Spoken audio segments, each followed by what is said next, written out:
you want me to sleep in my car? No, I want you to sleep in my vagina. I mean, that's... Hey, do you wanna see that movie? Do you wanna see that movie?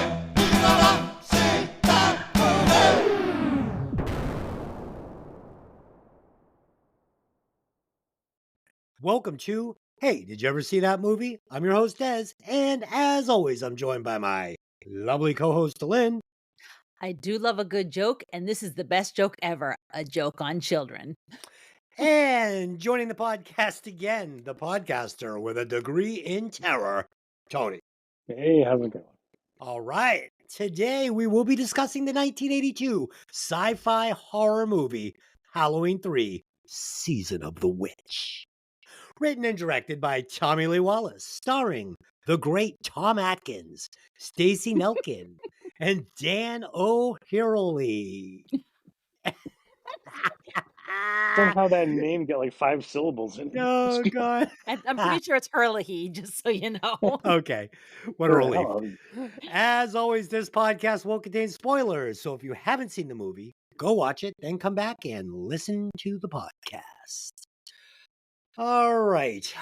So do you guys want to do a disaster piece theater? All right. Let's do it. Yeah. Okay, kids, gather around the television. Welcome to Disaster Piece Theatre, where me and my two co-hosts will act out one scene from the movie that we are reviewing for you this evening. So please, sit back, grab some popcorn, and enjoy the show. Alright, quiet on the set. Camera speed. Sound production, take 1. Action. Oh boy, it's Halloween! 3 more days till Halloween, Halloween, Halloween. 3 more days till Halloween, Silver Shamrock. My head is melting. Cut. Cut. Cut. I don't know what happened there, but that was fun. Okay, now it is time for Dez's 4-in-1 fun and 1 fake fact, where it will be up to my two co-hosts to figure out which fact is total bullshit. I almost didn't do this today because, Tony, trying to fool you on a Halloween week is, it's stupid. I'm off my game, man. I'm up for 36 hours at this point, so give it a Awesome. shot. Let's see. Can we get some backstory on what happened over the last 36 hours? I'm interested. I hosted an all-night movie marathon. So Movies? Start. What's that? Movies? Horror movie. Yeah. Horror Okay. movies. Awesome. Let's Yeah, hear it. so it started at 7 and went till about 5 this morning, and I'm like, what's the point? I have a baby. It's gonna be up at 7, so I just stayed up. So Awesome. here we are. Awesome. And all horror movies all night. I love it.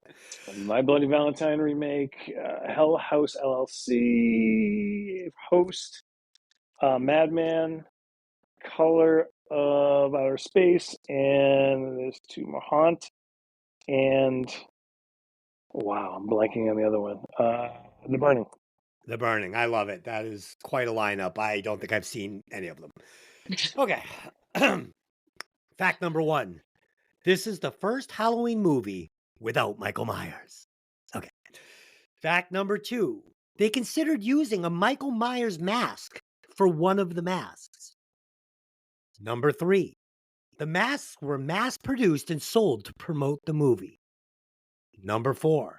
John Carpenter never intended to have Michael Myers appear in another Halloween movie. And number 5. It took 40 takes to get Tom Atkins tossing the skull onto the camera when he was tied to the chair. Over an hour and a half to get that shot. Tony, no, you know what? I'm going to go with Delin first. Delin, which fact is total bullshit? I really have no clue. I want to say the 40 takes, but it's almost so ridiculous it probably is true. Maybe John Carpenter never intending to have Michael Myers appear again. We discussed What? all this. Did we? We knew that I he don't was know. going to make this an anthology where he Yeah. originally wanted to do a different movie every Yes, time. but that's So different. Michael Myers why- can still appear. Okay, he did. That's because they didn't do the anthology. Yes, I Tony, know. which Mm. one do you think is total bullshit? You know it's not number 4, obviously. It's B. B. B, there is no B. Number 2? 2. Number 2.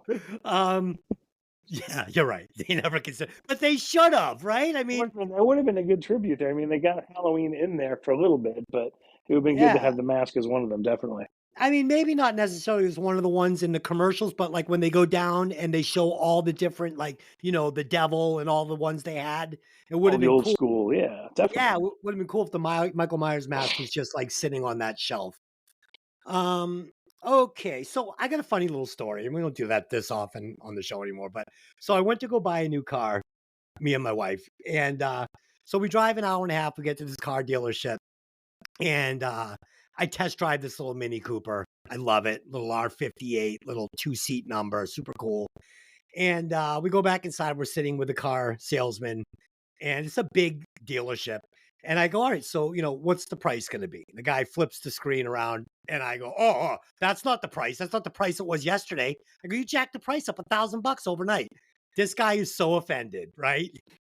And he's like, no. And I'm like, no, you did. I'm like, I bet my house on it. I looked at this car 50 times yesterday. This is so disingenuous what you've done. We drive an hour down here. You put the price up $1,000. I have a picture on my phone. He's like, show me the picture. I'm like, oh, I'm going to show you the picture. So I start looking for it. And he's so offended. So he's like, I'm going to go talk to the sales manager. I'll be right back. So he leaves. And I find the picture on my phone. And it's the same price. I have that oh shit moment like I just got punched in the stomach. Dylan looks at me and goes, you're a fucking idiot. I'm going out to the car. And she fucking leaves me there. And the guy comes back and I kind of just play it off. I'm like, you know what? I'm like, you know what? It's a great price. Who cares? Who's right? Who's wrong? Let's just do it for the price that you got. Some mats. Yeah, throw in some mats and we'll call it good. So yeah, whatever. It all got worked out and I bought the car. Oh, I'm so embarrassed. Yeah. And then the very next day it broke down and now it's down at Mini Cooper of Rockland. I sent a picture of it on the flatbed truck to my mother and she texts back, did it come with the tow truck? Okay. Dylan, I'm going to need you to do a quick Google search on this. What was the budget and the return on Season of the Witch?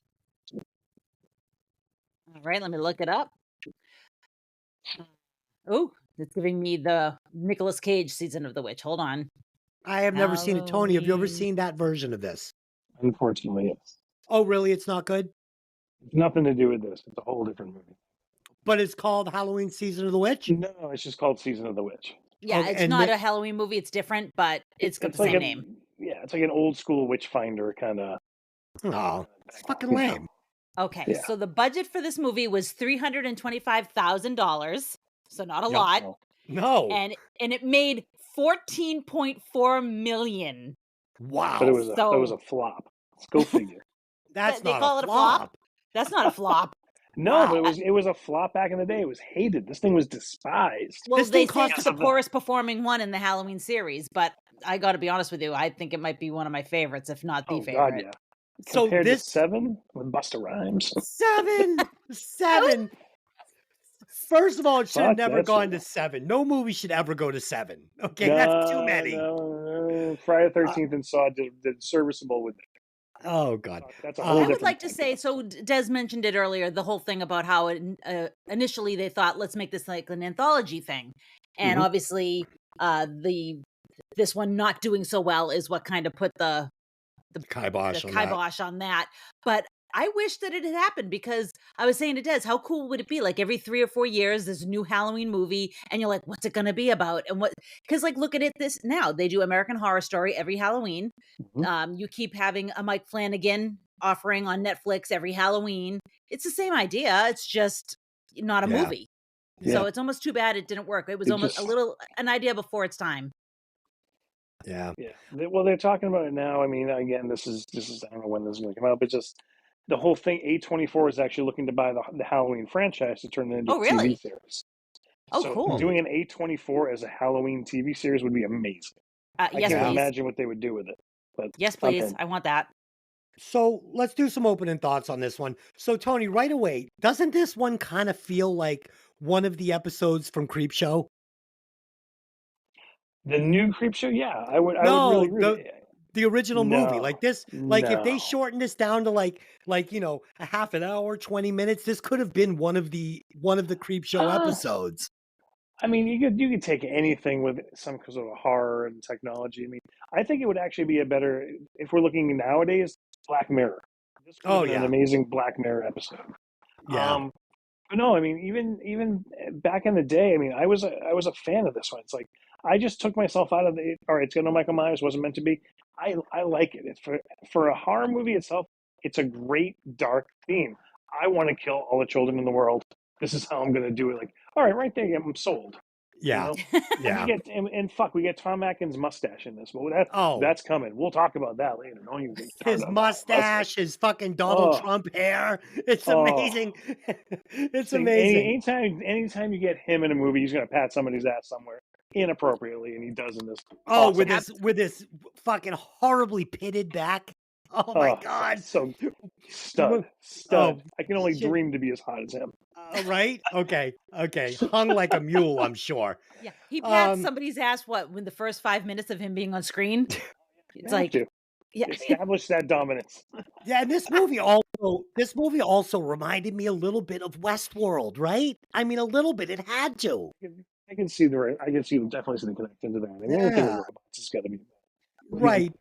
When you're getting the killings and the robots with the yellow jelly, and I'm just like, it's fucking Westworld, but like horror world. You know what I mean? Like they had medieval world, Westworld. This is like fucking horror world, murder the children world. Okay, let's get into it. So I have fond memories of this movie, specifically the commercial and the cool masks. Okay, it's been a long time since I've actually seen this movie, but I immediately remember this commercial word for word. That's how impactful it was on me back when I first saw it. And I remember, like, we've all seen the original Halloween movie, and then this came out. And I remember when we watched it, we were expecting to see Michael Myers, and he wasn't there. And I remember just being like, I don't know, man. I thought that I really loved this movie, and I did. Tip of the hat. Just so different and so sci-fi and so weird and so diabolical. And yeah, it had holes in it, but I mean, fuck. It's fucking cool. Yeah. Tony, I what do you mean, think? you can drive a Mack truck through some of the holes in this plot, but it didn't matter. I still enjoyed myself. Dude, it was kind of like a Scooby-Doo episode, or a Hardy's Boy episode, and I loved it. I was having fun the whole time. Tony, what are your memories of this movie? I think the same. I was a huge Fangoria reader back in the day, so that was the internet to us horror fans back in the day. Is that you get the issue, and then like a half a year later, the movie actually comes out. So I knew before it came out this wasn't going to be a Michael Myers movie. And they basically said it was going to be about, and I'm like, all right, I'm looking forward to this, and it delivered. For my 16-year-old brain, this was great. I dug it. Yeah, me too. I remembered it being a little bit more violent specifically, I'm not going to jump ahead, but in the test room. I remembered it being like way more extreme than it was. That was kind of a letdown. Delin, memories of the movie. Had you seen it all the way through before preparing for the podcast? I had never seen this movie. Wow. Okay. I had never seen it. And Des says to me, how can you have never seen it? This is like right up your alley. And I'm like, I don't know. It just got past me, I guess. So here's the thing. When I was younger, scary movies scared me. So I did not watch a lot of scary movies. And as I got older, I desensitized to them a little bit, and I was able to separate reality from fiction a little bit better. What's the movie with Karen Black with the little Zuni doll? Trilogy of Terror. Yeah, that scared me so bad. I saw it like on Channel 56 back in the day. It scared me so as a little kid, like way too little to be watching it, like maybe like 5. And I saw it, and it scared me so bad that I was like, "That's it. Nope, I'm out. No horror movies for me." But then, I did Rocky, and I was hanging out with goths, and eventually you just start seeing horror movies everywhere. So you kind of get sucked back into it, Yeah. And Damn goths. those damn goths. So you just kind of stop being scared because you start to understand, like, oh, I mean, not that I couldn't separate things being movies and reality, but it just, when you're young, it's a little bit more difficult to do that separation. Mhm. So this one got past me, but I'm sad that it did, because I loved it, and I'm tipping my hat early too. Like I said, there's plot holes you can drive a Mack truck through, but I don't care. I don't care. So Tony, back in like 1978, 79, I have memories of watching a TV show. It was either on like 28, 35, or 56, and it was on late at night. It was either called like Behind the Red Door or The Red Room. And in the intro of the show, they'd show a red light bulb. Do you remember the show? That was actually in the early 80s. It was called Dark Room The with Dark Room. James Coburn. That's hosted right. it. That's right. Yep. What did you think? Did you like it? I remember liking it. It wasn't Night Gallery. I mean, Night Gallery was my lifeblood growing up as a little kid. You know, trying to like make sure I was staying up late enough to see Night Gallery. But I mean, Yeah. Dark Room was later. I want to say it was like 84, 85. I remember it looking very Miami Vice-ish. Okay, so this is a different one I'm talking about because I used to watch it with a neighbor when I was living in Brookline. So I was probably about 8 or 9. So it would have been like 79 or 80. And I Huh. thought it was like either the Red Room or Behind the Black Door. So it was something. It was really Huh. scary. And it was a different story each week. So, yeah, whatever. I'm curious now. Yeah, what I find to be more terrifying than anything is something that Delin and I know a lot of people love to watch, and there's podcasts about it, Morbid, whatever, are these TV shows about murders and like real murders. And I can't watch it because for me, it just like puts into my mind these fucking people are out there. They're living like right next door to you. Like this shit is happening and it fucking terrifies me when I see it. Like when it's a slasher movie, that's one thing. When it's fucking like someone's neighbor, it's like, fuck. That's fucked up. Okay. Let's Yeah. let's do a synopsis on this. All right, Okay. I've got a synopsis for you. Oh wait, but I do want to say one more thing, Tony. So Yes. quickly, wouldn't this movie have been better if Dr. Chalice had been some sort of a reporter? Would have made more sense. Like he witnesses like this opening scene while he's having like, a procedure done at the hospital. Like, he was in a car accident. They bring him in and then he sees this murder and this weird shit going on. And, it gives him a reason to go on the Hardy Boys adventure. And it gives the guy's Dr. Ellie a reason to come to him with her information and choose him to go on this adventure with. The doctor made no sense to me. See, I actually never thought of that before, but I can see why they didn't because that's the usual trope. It It's like is. someone sees something and goes that. So I actually appreciate that it was a doctor that did it because he was there when it happened. It happened in the hospital. He's got access to the people who can do the after stuff. Like he had the woman he was checking in with, who found out what she found out for him.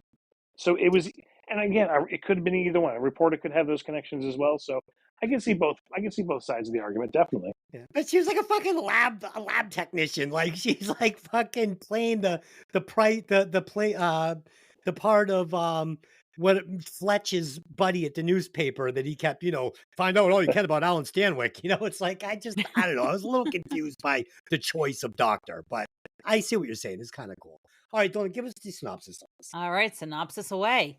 Hospital emergency room doctor Chalice. Is that how we say it? Dr. Chalice? Yeah, I And think so. Mr. Ellie Cheezel? Mr. Cheezel, Chalice. And Ellie Gimbridge, the daughter of a murder victim, uncover a terrible plot by a small town mask maker, Connell Cochran, a madman who's planning a Halloween mass murder utilizing an ancient Celtic ritual. The ritual involves a boulder stolen from Stonehenge, the use of silver shamrock masks, and a triggering device contained in a television commercial, all designed to kill millions of children. Nice. I love it. I fucking love it. It's so wrong. Okay. So let's break this one down. Here we go. Let's get into it. In Northern California on the night of Saturday, October 23rd, a man is running down a semi-rural road as the movie opens. Obviously being pursued, the man Harry Gimble, Al Berry, runs into a junkyard to try to hide or find help. Then we see his pursuers coming down the road in a car and entering the junkyard. The man tries to hide to no avail. A well-dressed man who is stronger than he looks confronts him and begins choking him. Harry saves himself by pulling a chalk out from under a junk car, which rolls very, very, very slowly forward and pins his attacker against another car, allowing him to break free. Another well-dressed man with gray silver-colored hair, Dick Warlock, what a fucking great name, whose name we had to mention because, I mean, come on, Dick Warlock. That's awesome. That's my porn name if I ever go into the fucking industry. Gets out of the car, but the pursued man flees across the junkyard on foot to what he thinks is safety.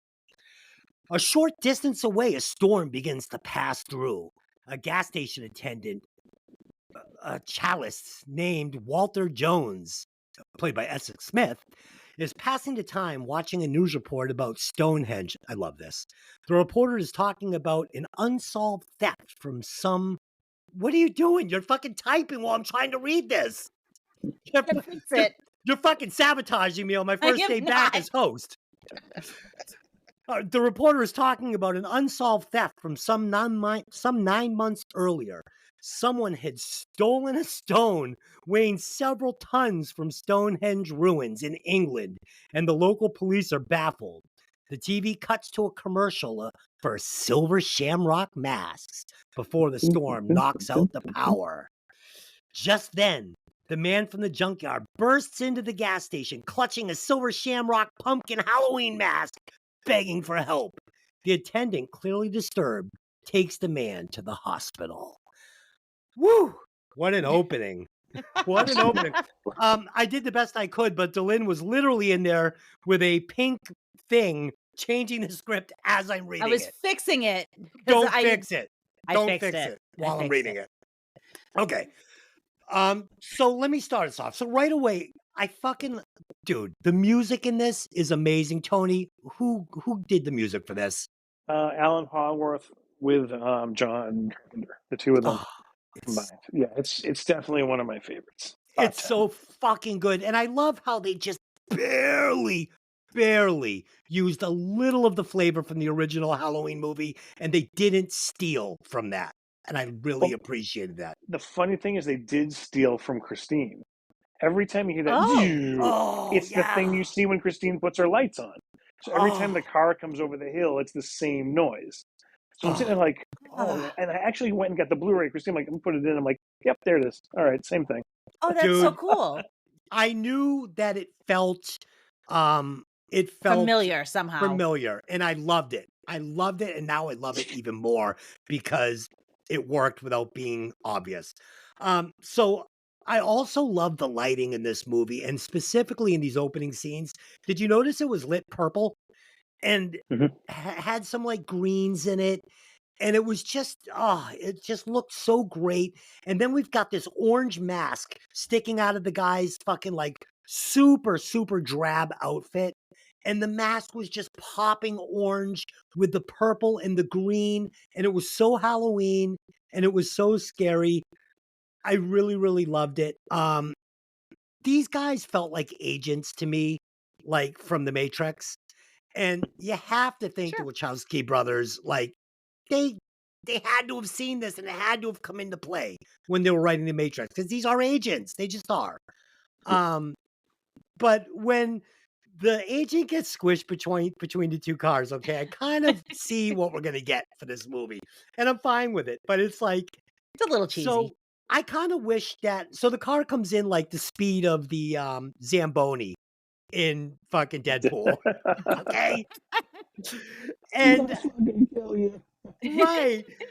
And this is a robot and it barely hits him. It like snugs up against him. I kind of wish that at this moment they had chosen to just have him be like pinned between the cars. And you know, the guy gets away and then the other robot pulls the cars away and they go and chase. So I thought this opening scene was a little confusing, but I loved it. Tony, what do you got on the opening scenes? Pretty much everything you said is where I was going to go. Is like, I love the way it's shot. You had Dean Cundy, who's done, you know, he's done Halloween. He did The Thing. He's Carpenter's cameraman. So the man loves blue. He loves violet. That's his lighting. So once you see his color correction in any of the good Blu-rays and the good remastered stuff, it's all his signature. It's like the man knows how to light and shoot a scene. And this movie just says it. I mean, there are scenes later in the lab. It's like the accent lighting on the important things, and everything else is just dark. So he knows Yeah. how to draw attention to what he wants you to see. Yeah. As far as the car rolling slowly, I actually like that. The fact that, like, all right, you see what he's going to do, you see how it's going to happen. It's like, why? But the thing is, the point of it is, it's slow on purpose, because any normal human being would look over and see what's going on and jump out of the way, duck. Because this, we don't know yet, is a robot, he's got one mission to kill this guy, so he doesn't care. That's a good So point. when you look back and know he's a robot, it's like, all right, that makes sense. But right now, you're like, why is this going this way? It proves the point of showing that there's something wrong with this guy. And I the way like it that. crushes him, he's like, and it's almost like a switch got flipped. If it was a human being, they'd be screaming, they'd be struggling, but it's just, it's like the switch went off. I like that. And I dug that. And I up until we get him to the hospital, it's like good jump scares, for 80s, good jump scares, good musical stings, all completely serviceable so far. Big fan of the Yeah. opening of this movie. So Dylan, I'm not going to plagiarize you like I do every week on the Breaking Vinyl podcast and this podcast. I know that you made some observations on the commercial and Stonehenge. So talk about that a little bit before I steal your thunder, because I will. And I also want to say we're going to get the commercial for the first time here at the gas station, and we're going to see this commercial about at least like 8 times. But I loved it so much, and it was one of the creepiest parts of the movie, and I don't think they could have used it enough. And I know the movie gets knocked for overusing it, but I couldn't disagree more.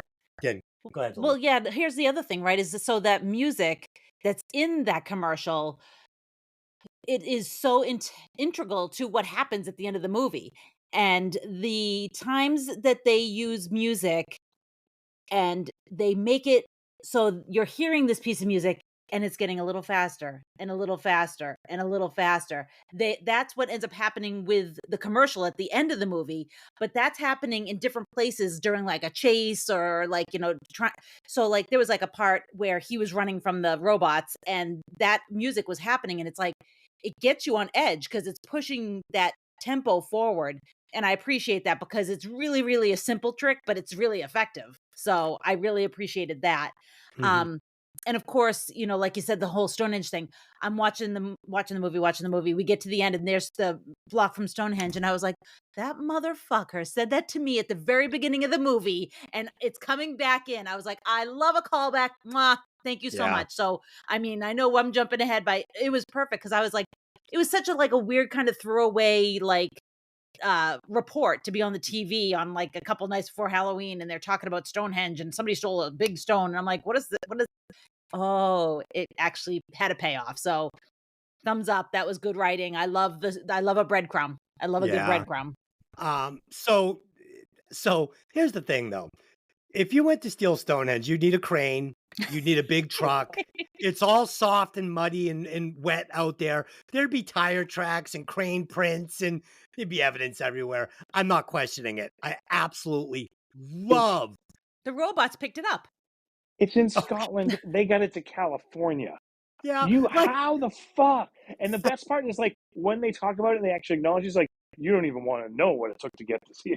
It's like he said, like, no, I do want to know. I want to know how you did this.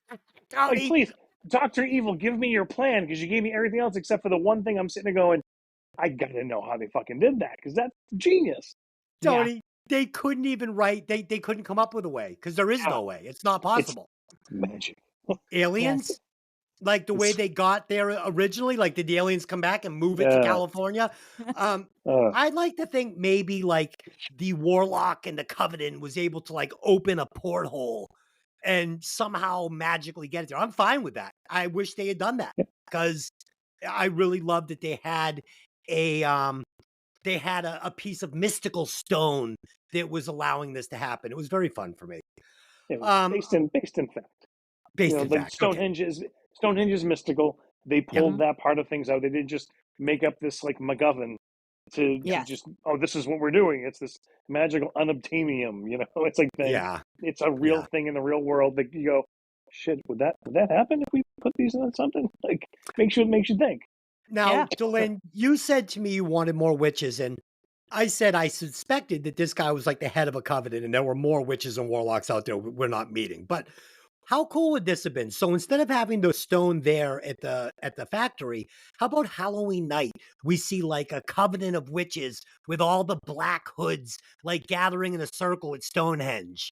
I mean, might have been fun, but I Yeah, digress. I mean, my thing is like, okay, so you've got the robots, and I appreciate the robots for what they are, but it's like you could use those for like the agents, and then like your lab techs could be witches Witches. because Yeah. like it's season of the witch, and we've got one witch, and it's a white dude from Ireland. It's like He's a warlock.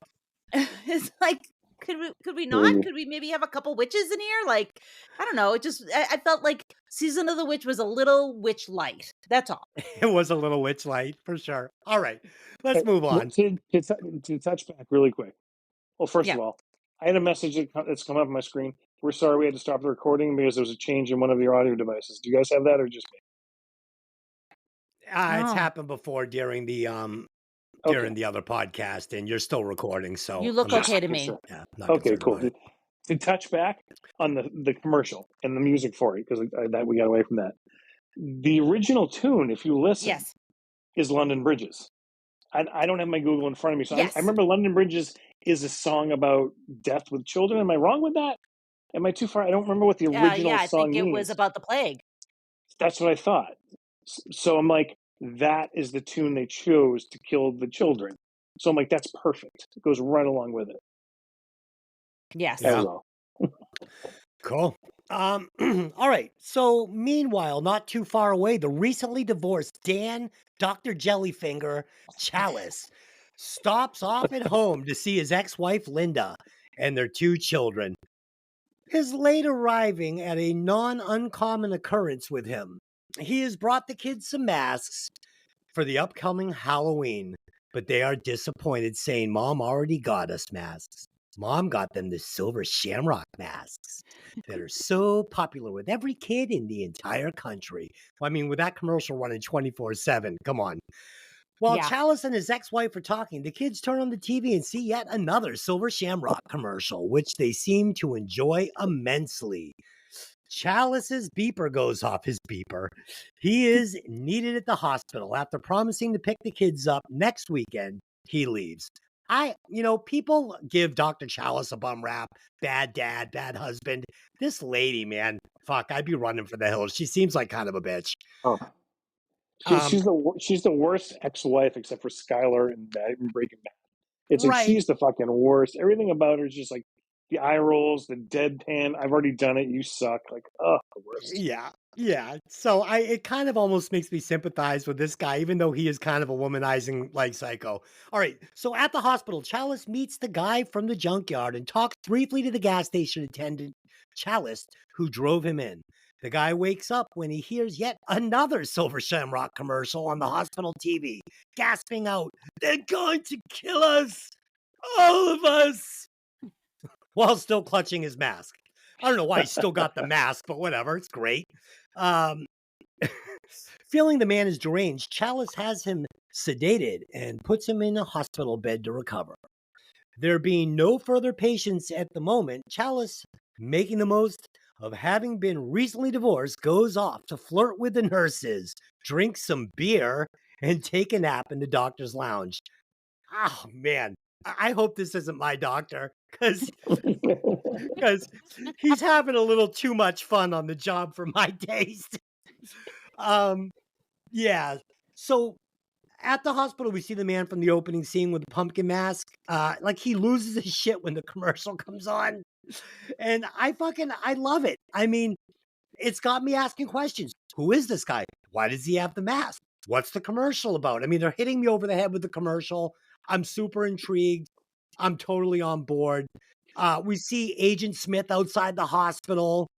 Agent Smith kills the witness, but leaves the mask before torching himself in the car. And was there a bomb in that car? Because it fucking exploded the moment he lit the match. That's not how gas works in the interior of a car. But why did he leave the mask? What do you think, Tony? Why did he leave that mask there? He served his mission. It was to kill the guy. Yeah, but That cover was up the it. evidence. I mean, he left the most important piece of evidence, the fucking microchip. Yeah. I But don't no know. one knew it was a microchip at the time. No one had that idea. We Right. didn't find out until like midway through the movie, so it's just a mask with a tag. That's all, as Right. far as anyone's concerned. Right. So Dylan, what you think of these scenes? So, the scene with, am I jumping ahead saying about him killing? Yeah, he hasn't killed him yet. That's all right. Unlike you, I'm fine. You talk about whatever you want to talk about. Free reign. I was gonna just say that I have and I think I've probably brought this up before, a thing with eyes, eyes freak me out. So like, of course, when he goes for the guy's eyes, I was like, that's it, not watching. I had to do the old nope. Nice. And I was watching like half the screen to wait till it was over. But in this movie, they do a really good job of doing scary crap and doing kind of gross crap without it being really gory to the point that I'm like, ew. And I mean, there's some scenes later that get kind of ew, but I never got to the point where it was like, I can't watch that. The only reason why I couldn't watch this part was because of the eyes. So I appreciate that. And it's something I think that as children of the 80s, we kind of forget, because, you watch horror movies now and it's like gore city and it's super realistic. And we didn't need it then. And I don't know. I mean, I found myself a little nostalgic for it, Yeah. watching this movie, that they could get away with those kind of things. And, it's silly looking enough that you can get away with it and not look really real. But at the same time, it got the point across, Yeah. It was the sound of the crunch. Yeah. Because basically, anyone who hasn't seen it, he inserts his fingers into his eyes and then pulls the bridge of the nose up and out. Ugh, So it's just gross. this hollow crunch pop that was just gross. Yeah, nasty. Yeah. Nasty. I like the way they slow play that there's something different about these agents, because I mean, you're going to have trouble breaking a skull like that with like a normal strength. So at this point, I'm starting to now catch on that there's something going on with these guys. Yes. Yeah. All right. In the morning, the police are investigating while Chalice is arguing with his ex-wife over the phone. A dark-haired girl, Stacy Nelkin, walks into the room, the daughter of the man who was killed. Her name is Ellie Grimbridge. Chalice and the police try to comfort Ellie as best they can after she identifies the body. Both Chalice and the police are bewildered by the event. After hearing the description, the police thought the well-dressed murderer was on drugs. But Chalice, the doctor, said it appeared the man was in complete control of himself. In the middle of the week, Chalice goes to see the assistant coroner, a woman named Teddy, and asks her what she has discovered about the men. The answer is not much. The guy was just ashes, and she will be looking at the remains of the burned car for clues for what might have happened. Chalice asks her to keep him posted. He is still clearly rattled by the event and wants some answers. I'm not sure why. On Friday, 2 days before Halloween, Ellie finds Dr. Chalice alone in a bar. This is so weird. I love it. He's been drinking and watching TV on. One of the nurses had told her she would probably find him there. She thanked him for attending to her father's funeral and asked him if he had seen anything that might help her figure out what had happened. Chalice, still wanting to know what happened, told her about the mask and her father's last words, which were bullshit. Kind of reminded me of Beverly Hills Cop. What were his last words? He loved you. That doesn't sound like my guy. So anyway. Yeah. Yeah, so days are flying by here, right? Like, I love these little things where they're like 1 hour later, 2 days later, like they're bringing me right through this movie. And so this is one of my favorite scenes in the entire movie. While he's sitting at the bar, we see the trailer for fucking Halloween with Jamie Lee Curtis. And I'm literally on my couch going, all right, that's fucking awesome. And then it breaks into the fucking Silver Shamrock fucking commercial. So fucking good. So good. So Ellie and Dr. fucking Jellyfinger, they're going to team up now as like the Hardy Boys. And this is where the movie becomes a fucking Scooby-Doo episode. And I love it. And I love it. It's so much fun. But I am a little confused why Ellie chose to bring her little investigation to the doctor. Like, she wants to find out what happened. She wants her father's death avenged. Why isn't she going to like the chief of police or contacting a private detective? Like, why is it Dr. fucking Chalice that she's going to see? I don't know. Dr. Mustache. Yeah, Dr. Mustache. I mean, does she just want to fuck him and this is a fucking excuse? I don't know, Well, Tony. once they get together and they get to the town, and before they get to the town, she goes through her notebook. She's already literally gone check to all these people that she's gone to, and he's like, "Wow, you've really been busy." It's like, so he was just the next check on the list, but the one person who's willing to actually go the further distance, like, yeah, I'll hang out with you because I'm going to fuck you because I fuck everybody because my name is Tom Atkins. So and I awesome. fuck everyone in every fucking movie. That's I'm the best. oldest man. I will fuck Jamie Lee Curtis. I will fuck Ellie Lincoln. I will fuck everybody because I'm Tom Atkins and this is my mustache. So Okay, that's great. he's the only one that stuck with her at that point. So she has gone down the route. She said she did talk to the police. She did talk to everybody. No one's given her anything. And he was the first person to say, all right, I'm on board. Let's go do it. That's fucking awesome, dude. Dylan, what do you got?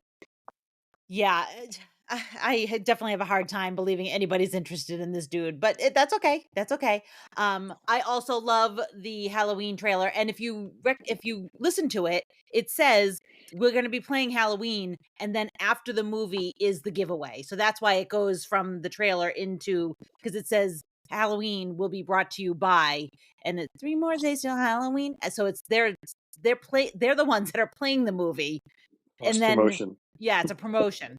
So I was like, that's extra awesome. And it would have given them another reason to have a Michael Myers mask. I don't know why they didn't do it. It would have been fantastic. Yeah.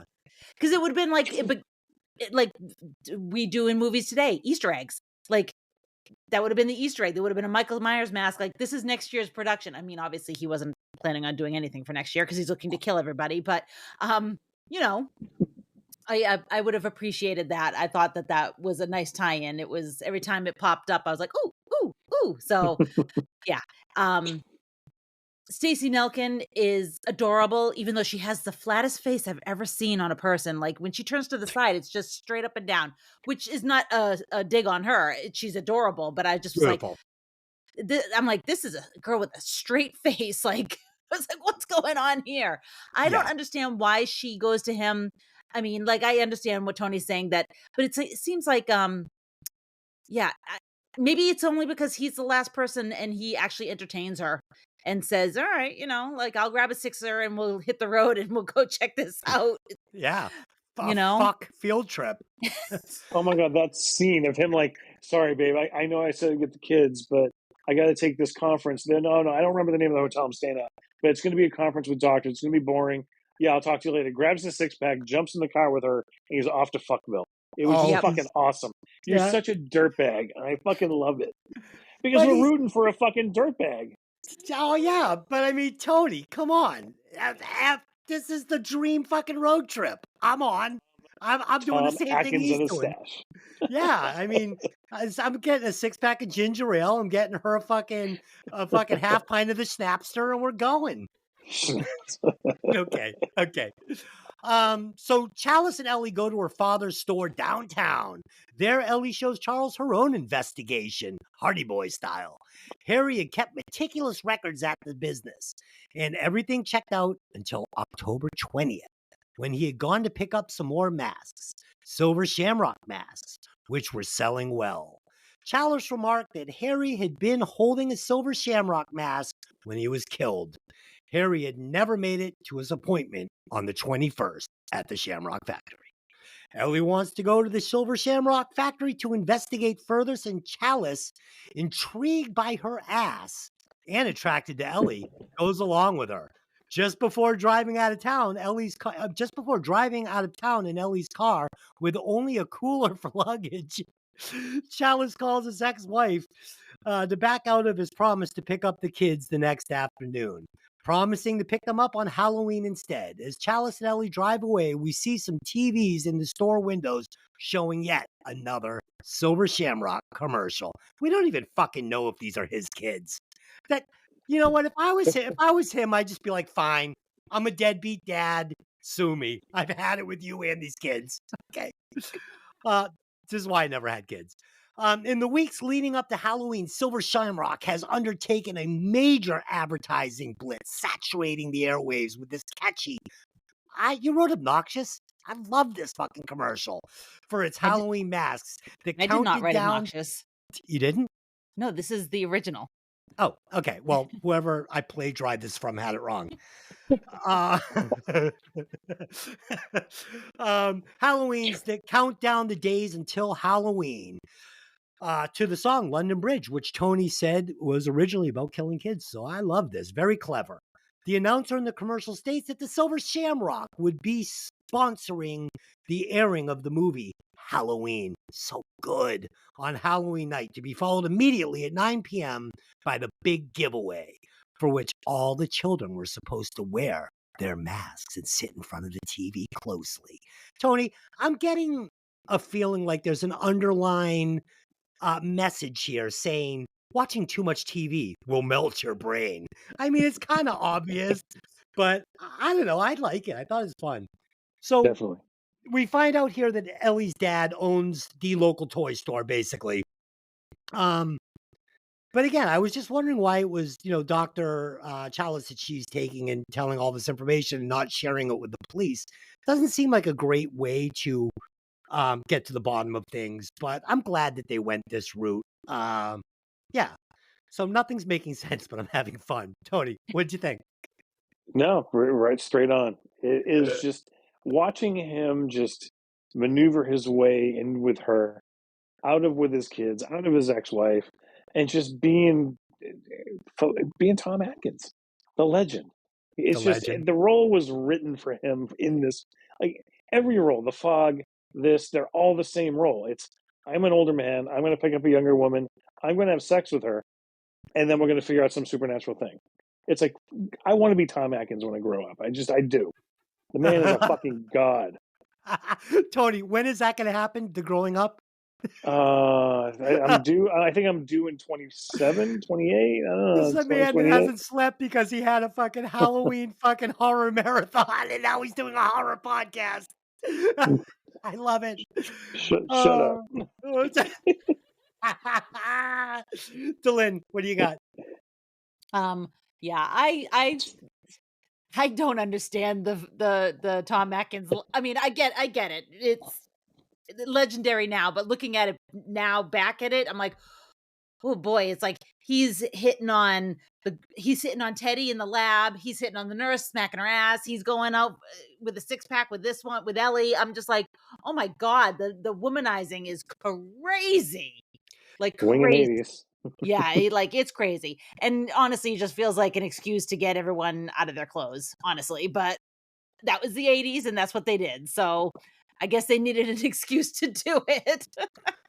It's funny because a lot of people say that Tom Atkins' character in this is like a womanizer and, super misogynistic, but he's really not. He just kind of feels like a ladies' man, and the ladies all seem to really enjoy his flirty nature, and I never see him doing anything where I'm like, oh, that's like totally inappropriate.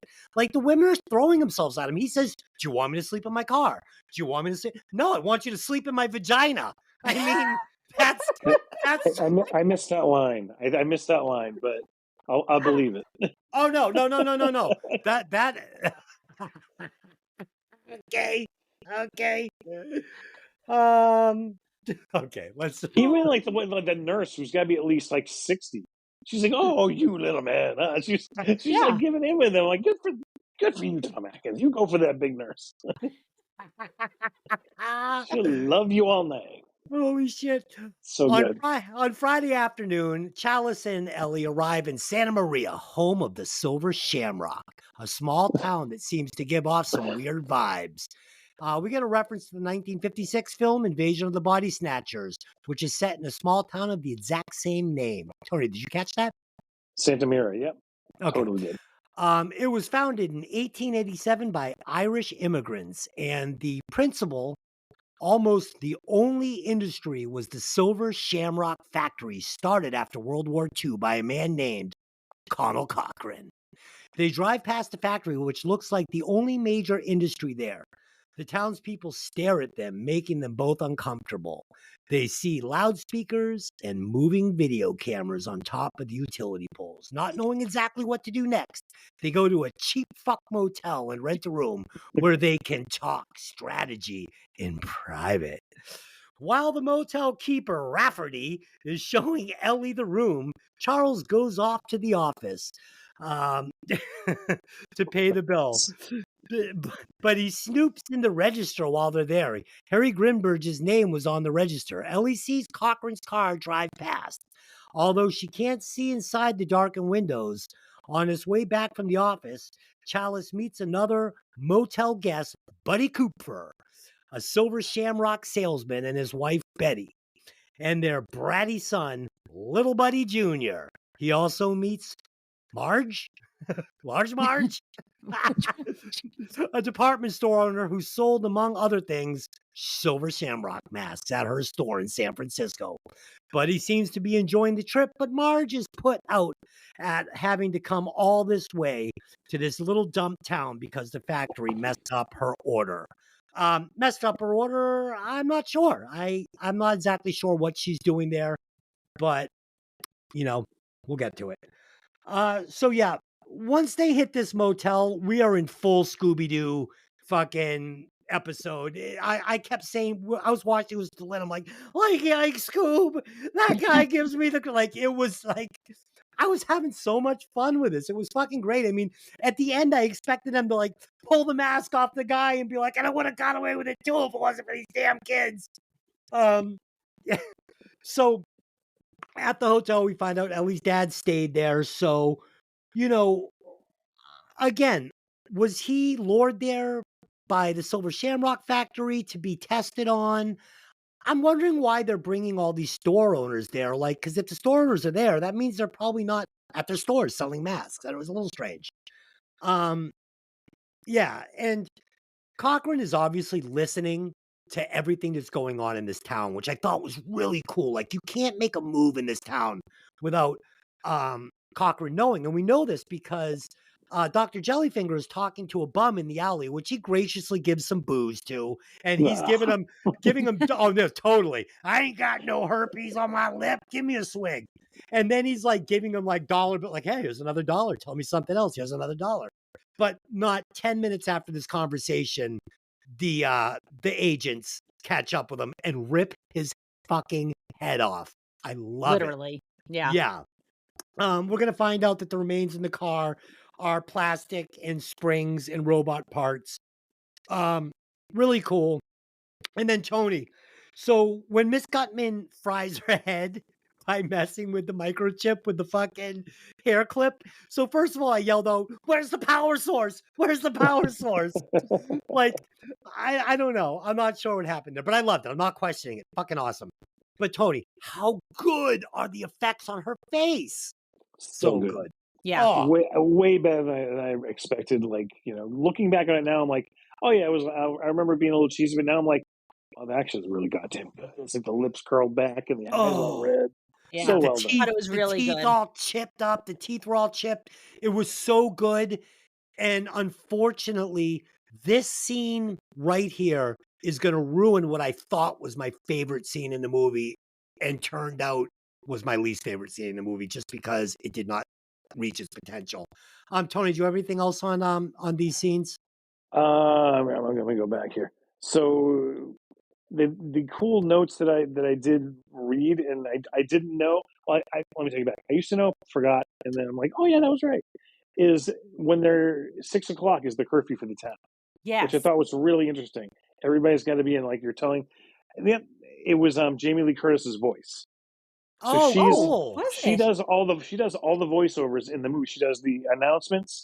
She's one of the operators when you have reached the wrong number.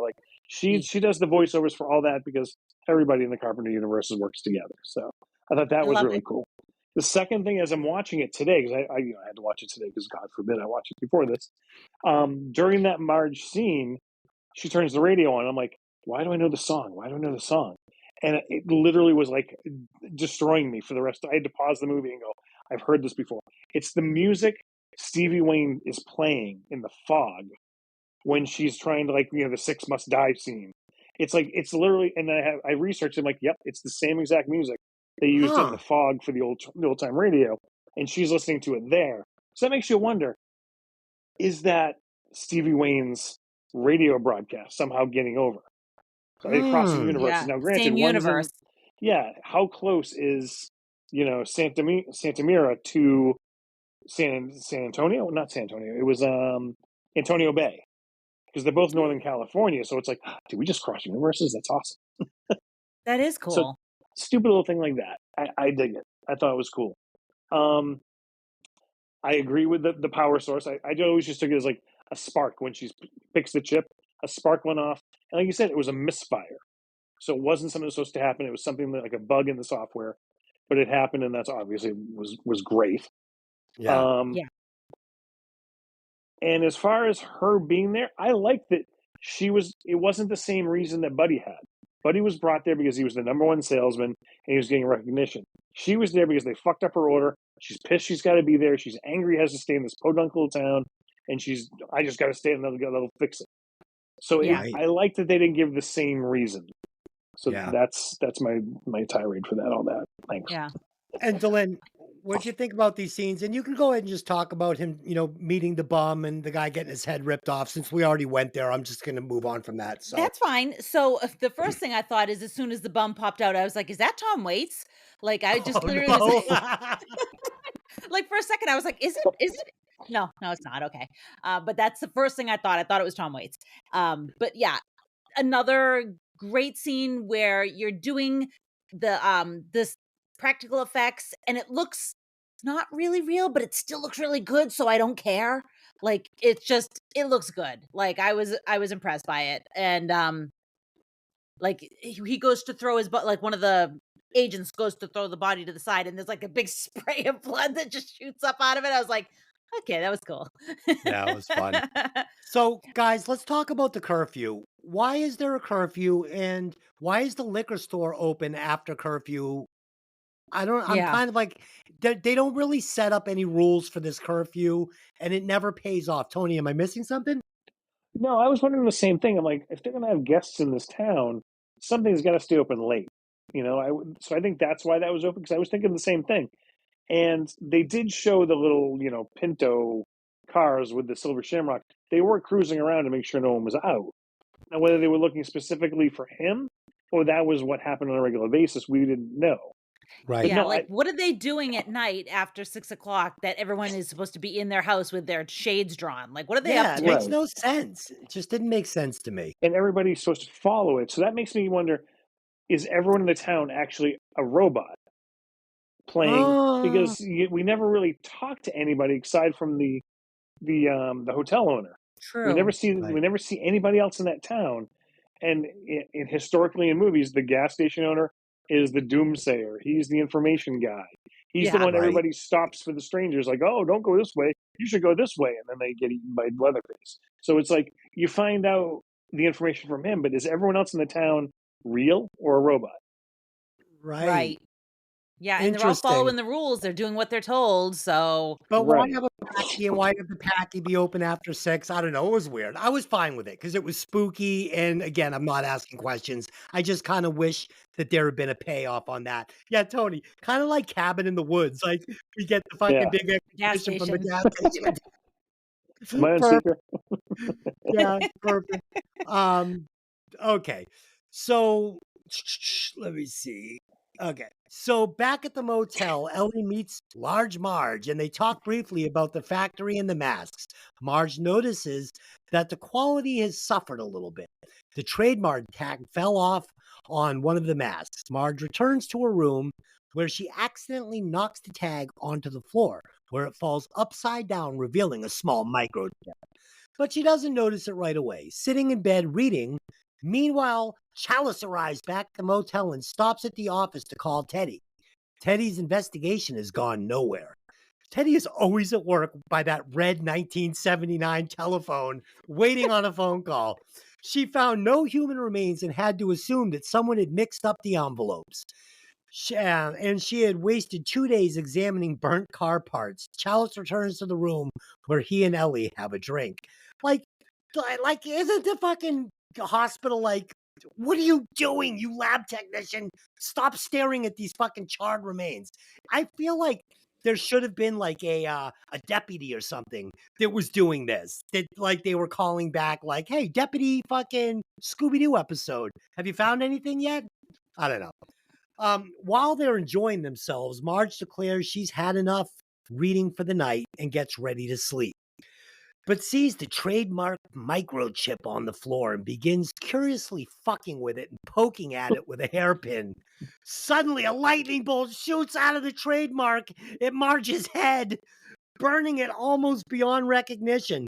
A single bug crawls from her mouth as she dies. So, all right. So, one, I want to say, Glenn and I noticed that Ellie has a lot of different sexy blankets in this hotel. Like, she'll take showers with her, like, 70s bush exposed, and then she'll, like, wrap herself in bedding. Like, I don't know, man. It's kind of weird. And then she'll have, like, these sexy, like, red and black, like, flannel blankets. And, like, I don't know. She's got all these fucking blankets. Not only that, but she has one suitcase, and the one thing she put in there was like the sexiest not lingerie you could ever put on. It's Thank like, God. why were you bringing that unless you knew this is a fuck trip? Like, Yeah. you don't wear that to bed. Thank No. God she brought that. Oh yeah, big fan. She Big didn't need fan. it for long. Yeah. Yeah, so like I said, you know, when Miss Gutman fries her head, it's fucking awesome. It looks great. And you know, we get this sex scene between Ellie and Dr. Jellyfinger. And it's fucking hot, man. She is fucking hot. And he is so repulsively strange in that 70s, like, buck fucking naked porno star, pitted back, older, heavy man on top of young, sexy woman. I was excited. I was excited. I found myself wanting to see the rest of this 70s porno. Oh my We didn't God. get it, but it was fucking great. Tony, what do you got on these scenes? You summed it. You pretty much ruined that fucking scene for the rest of eternity. Holy shit. She was hot, but now she's tarnished by the repugnance of pitted back. You know. Oh, it's so pitted. Yeah, he should have had some Dermasil. His back was like the moon. I love the Marge scene. It's hard not to. The fact that subtle introduction to what the full power of this chip is going to do is just, when you know the whole movie and we're watching that scene again, it's like the one bug. It's like, oh, that's interesting.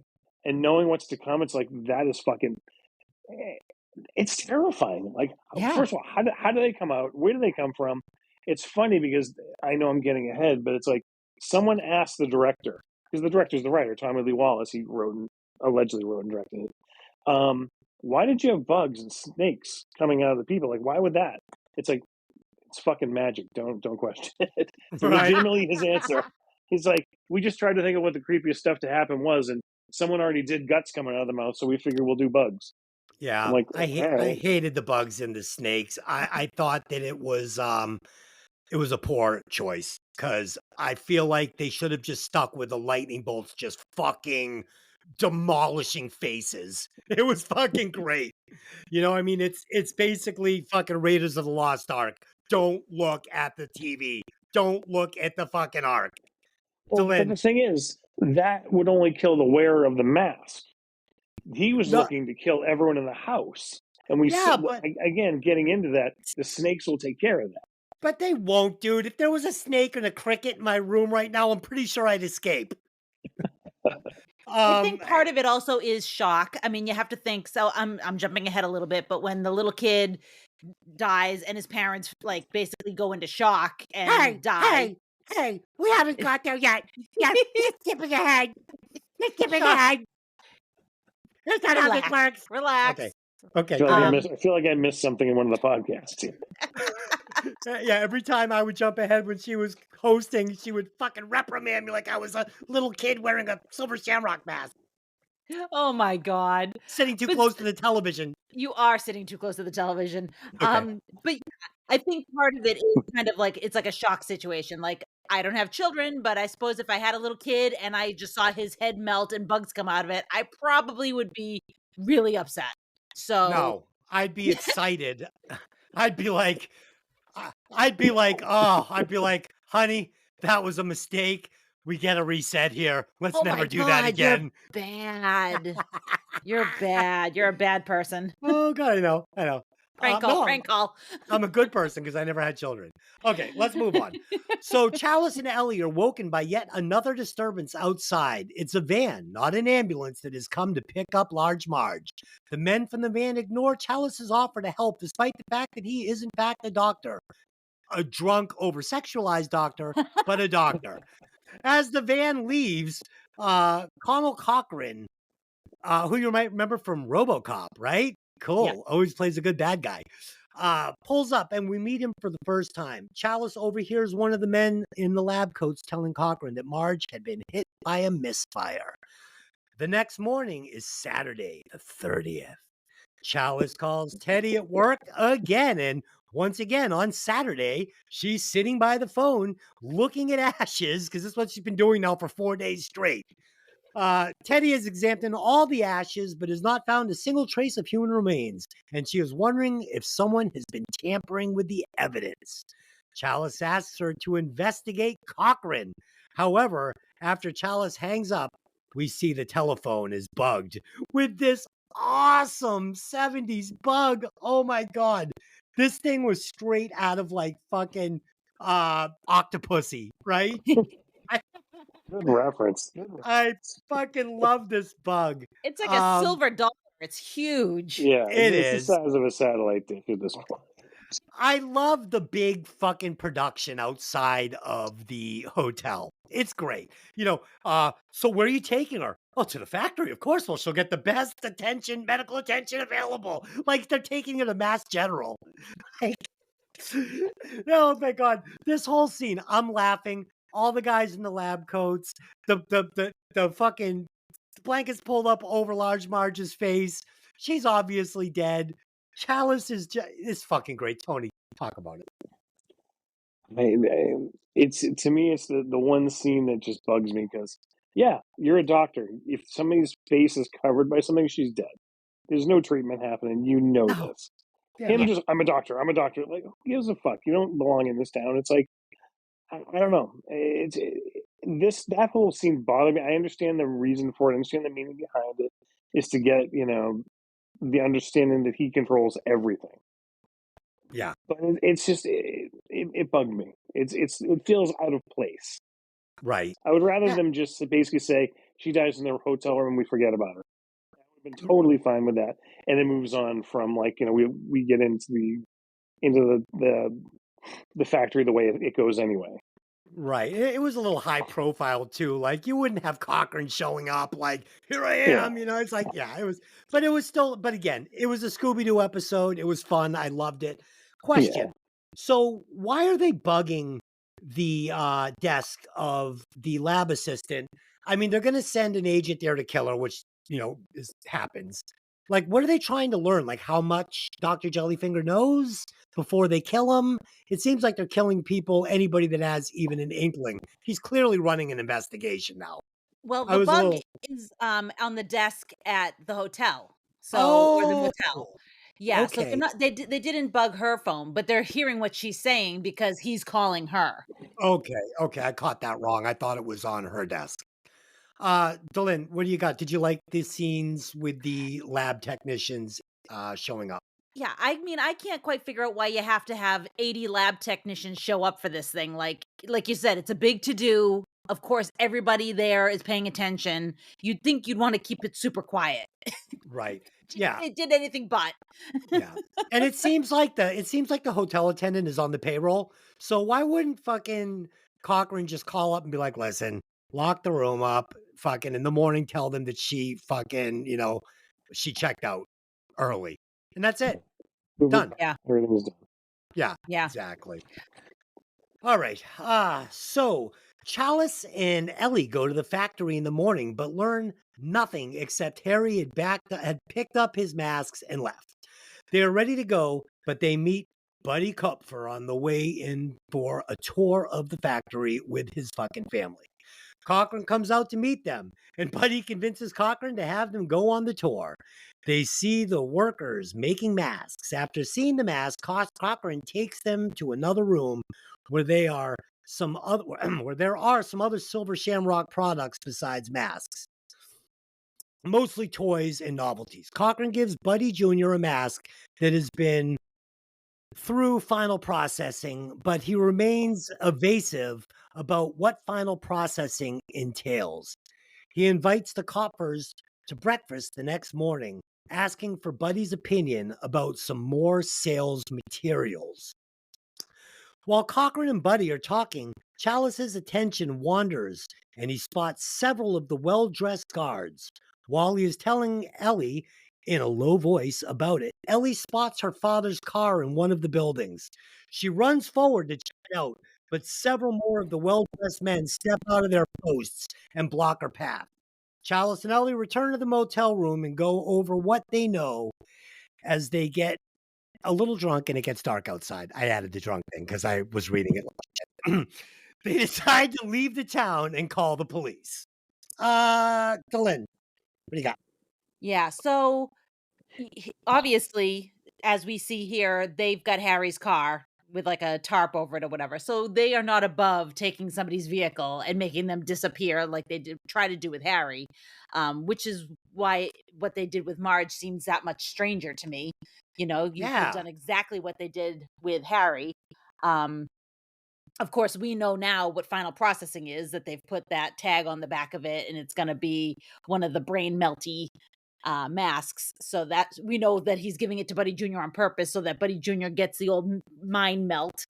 And yeah, I mean, these people are super obnoxious. The wife's obnoxious, he's obnoxious, the kid's obnoxious.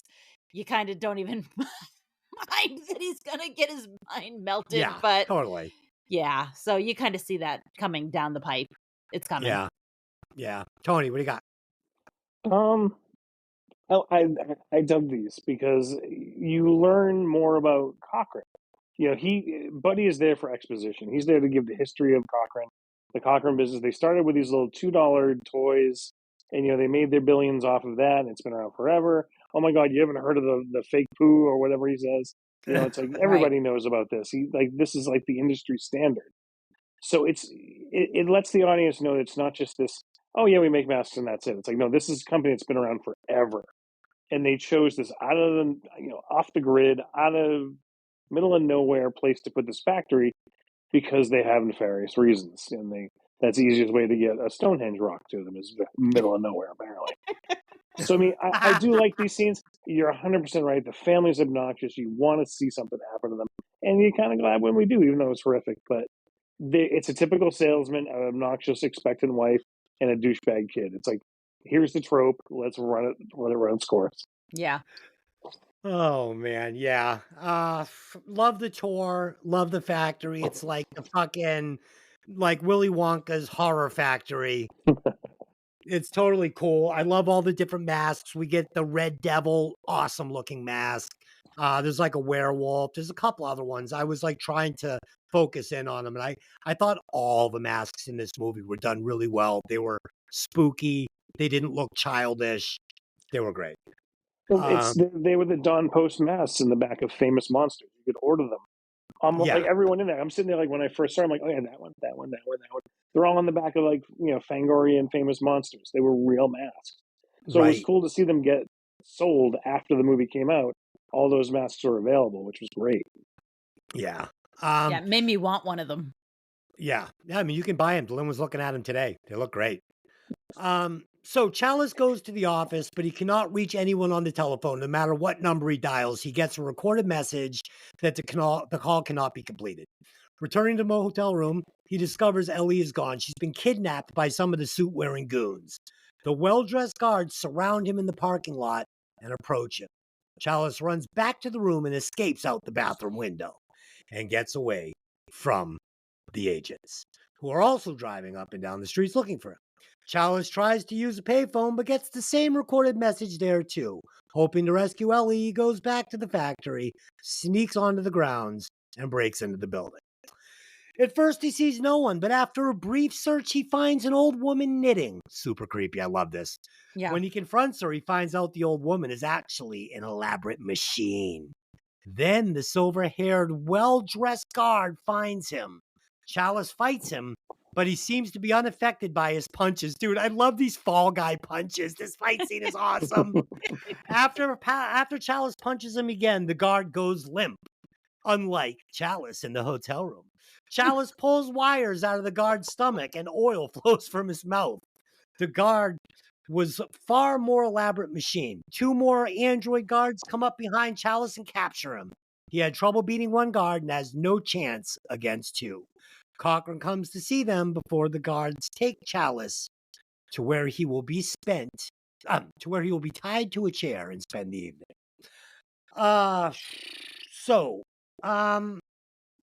I really like this scene. Again, this is where we're really going to start finding out that we're in Westworld. These guys are all robots. I totally dig it. Again, this is fun. This is like hour-long sitcoms. Fucking The Fall Guy, Magnum PI. We get the fight scene. This is just good TV. I really, really liked it. Yeah, it's good. Dylan, what do you got? Yeah, I mean, I kind of could tell right away that the woman knitting was not a woman knitting, but I really kind of thought it was cool. And, it definitely can show where Cochran's interest in these things came from. These clockwork automatons, essentially. It's almost like what started him thinking, maybe I can build something like this and make people that will do what I want them to do. So I thought that was very interesting. Again, I still wish that we had had less automatons and more witches, but it's Yeah. okay. I'm gonna let it go. Um, but yeah, I thought that the fight is ridiculous. The punches, and it's like it does like it makes the punch noise, and it goes punch, and the guy does just like sitting there. I'm like, oh boy, here we go. Yeah. I'm actually surprised he was able to take one of them down, but good for him. Good for Dr. Jellyfinger. Yeah. Yeah. Because not only does he fuck, he fights like a hero. I did like that when they did the close up on the old woman's hand after he knocked her head off, they used a real hand to try and, say these are next level robots. I thought that was pretty cool. Yeah. Tony, what do you got? Jesus, we're gonna go after you guys. No, just I will third everything you guys have said. The fight scenes over the top silly. I love that he found the one weak point on this like indestructible Terminator robot is the gut, and he put Yeah. his hand through it, and it's just like the thing just shuts down. I did like the fact that we finally, because that was the silver haired guy, Dick Warlock. Yes. Right. Also played Michael Myers in Halloween 2, by the way. Oh, nice. I like when they lead him into the elevator. That's him again. So you see that they just keep using the same masks for same henchmen over and over. Like that was the only one we saw repeated, which I thought was good. Like, all right, now we see these are just like mass produced, which I thought was cool. Yeah. I like the old woman, totally out of nowhere, creepy. Like what? When you first see her, it's like, what the fuck is an old woman doing here? And again, the way it's lit, the way it's done, creepy. And then it makes sense when what happens. Her head falls off. Right. Yeah, I mean, shit. The sex appeal and strength that's kept in Tom Atkins' mustache must be just immense. The amount of that's where the testosterone flows from, is the mustache. That's and you'll where notice in each superpower comes movie, from. it gets thinner and thinner. So that means it's just exuding more and more. He has to keep trying to trim it down. Otherwise, he would just take over the world. Because That's the so amount of strength and sex that this man exudes, it's just Dude. you can't contain it. Can't contain it. And here's the problem too. We had to trim it down because it just reeked of pussy. Oh, just can't get enough. They just throw every woman just lining up, legs open, just throwing their crotches at him. Yeah. Because it's like shit. You can't get that mustache clean. Okay. Oh, Lord. On Sunday, Halloween morning, Cochran and several of the android guards accompany Chalice to the final processing room. On their way there, Cochran brags about how realistic his guards and other co-workers were. Once in the final processing room, Chalice sees several workers on scaffolds chipping tiny pieces of the rock from Stonehenge. The stolen Stonehenge. That's a Not hard so phrase, easy, huh? is it? There was basically they're chipping the giant rock. Okay, they're chipping away at the stone. Chip away at Yeah, stone. exactly. So okay, so somewhere Steven Tyler is in there working with them. There's some workstations and other TVs arranged in a circle in front of the giant Stonehenge rock. The workers take a tiny particle of the rock and put it in a microchip on the back of each trademark on the mask. I love that. I thought that was such a cool little detail. Cochran shows Chalice Ellie tied up in a room on a video monitor.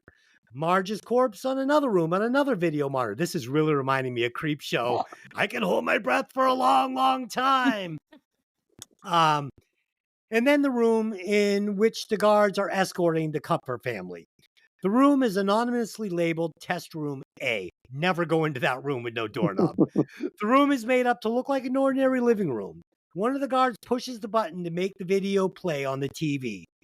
It is the video that will be played later that night, the big giveaway video. It opens like any other Silver Shamrock commercial, but as the announcer encourages his audience to watch the video giveaway to a jack-o'-lantern flashing on the screen. After a few seconds, the what is it? The wrapped little buddy? What? I don't know. It says the wrapped little buddy grasps his head and collapses. Multitudes of bugs and snakes crawl out of the mask. Betty faints. Betty Sr. freaks out and tries to escape from the locked room, fleeing his family without trying to defend them at all. But is attacked and killed by a snake that's just kind of hanging on his pant leg. The flashing jack-o'-lantern sounds from the commercial triggers the particles of rock in the microchip. Now we see how the death of Marge was an accident and it had gone off when it wasn't supposed to. After a couple of minutes, the entire Kupfer family is dead, and Cochran cuts the video and has the guards lead Chalice away. I'm exhausted. Okay, so let me talk about this. I hope you guys can follow this because it's hard. It's hard. Now you understand how hard it is for me every week. Yeah, but I do this shit with style. So You got Okay. something. So Cochran reveals the plan, the Stonehenge Rock plan, and I love it. It really brings the whole thing together. It brings the magic to the masks. I just love the whole thing. So I remember this demonstration being fucking terrifying and awesome as a kid. Like this was one of the scenes that stuck out in my mind. The family being killed. When I saw it, it was so disappointing. It was so disappointing. So the mask kind of deflates. The kid rolls over on his side. We never see his face. We get a couple of snakes and crickets. Crickets. Crickets aren't deadly. Like give me Black Widow spiders. So we get the snake and the crickets. I mean, granted, yeah, it looks like a diamond head rattlesnake or something deadly, whatever. So the kid dies, no gore, not scary. The wife fucking faints. And then the father is standing there, and you can see this snake kind of just hanging on his pant leg. Like, come on, this sucks. I want to see the lightning bolt fucking melt this kid's face through the mask. I want to see his face peeled back like fucking Large Marge's. Then I want to see like his little fucking monster corp eat his mother's face because he's now possessed with a Stonehenge thing. And then Large Marge and the son feast on fucking Fat Dad. I don't know, something, right? Give me some horror here. I did not like this kill. I thought it sucked. Tony, your thoughts on the kill? I'm obviously not going to change your mind. No. I liked it. I think Okay. I'm right there with you. I remember it being horrifying as a kid. Watching it now, because you've seen this still so many times. If you look through the masks, you can see his face, and it is actually horrifying. You see it's like wrinkled up, and it looks like an old man. and you could see the mouth and pushing through with the snakes and stuff. So I mean, I don't know. I dig it. I look at it this way. They could have gone any kind of weird way. They chose bugs. Everybody hates bugs. Everybody hates snakes. Those are two baseline fears for a lot of people. It's a witch. It's Right. witchcraft. It's nature. So what? There's nothing more natural than animals aside from plants. So I mean, thank God we didn't have fucking vines growing out of this kid's mouth that just took over the body. Could Okay, have been okay. that. But So here's I the went. problem. That snake Okay. is gonna slither under the fucking couch. Like it's gonna try. It's just gonna like you wouldn't even be able to catch that snake. Like this is a bad plan. No. Like how about this? The mask kills the kid, right? And then the mask, like, some deadly fucking green Joker poisonous gas comes out of the mask and kills the family. Dude, depending on fucking 50 crickets and a snake, it's not a good plan. Dude, he Not spent all his magic getting Stonehenge from fucking Scotland. Okay? how? There's only so How? much the fucking man can do. Oh, you don't even want to know, Des. You don't want to know I, how we did we this. all want to know. I'm sorry, I didn't mean to cut you off. So what else do you got? No, I mean, oh shit. I had a point somewhere in there and it's gone. I'm sure I'll remember. Just the whole Dr. Evil spouting, this is my entire plan. This is everything. He lays it all out except for the shit we want to know. How'd you get from Scotland? Um, the oh yeah, that was it. All right, so you got these TVs set up in a circle. You got the commercial playing in the lab where Stonehenge is. Yes. Why didn't it go off? Why? Yeah. Why didn't it go off? Yeah, it's Yeah. my like why? Yeah. Mute that shit. All right. The other thing is Cochrane build these fucking animatronic genius robots, Yes. but we still have video monitors from fucking 1972 that blank out that are black and white. Where's the high tech shit? Why haven't you done that, Mr. Fucking Disney? Like, Dude, come on, totally. bug me. Your security system sucks. You have this fucking grandmother who can knit 5 sweaters. You know, Yeah. a perfect robot. It's like, And Tony, come on, you and- create a universe. Stick with the fucking rules. And Tony, he didn't have like one extra robot to like stand by the fucking master Right? keyboard. Where's Come the on. extra guy? Come on, There's spit all over my desk right now. I'm out of my mind. So yeah, I mean, I kind of agree with you. It was not as horrific as it definitely could have been.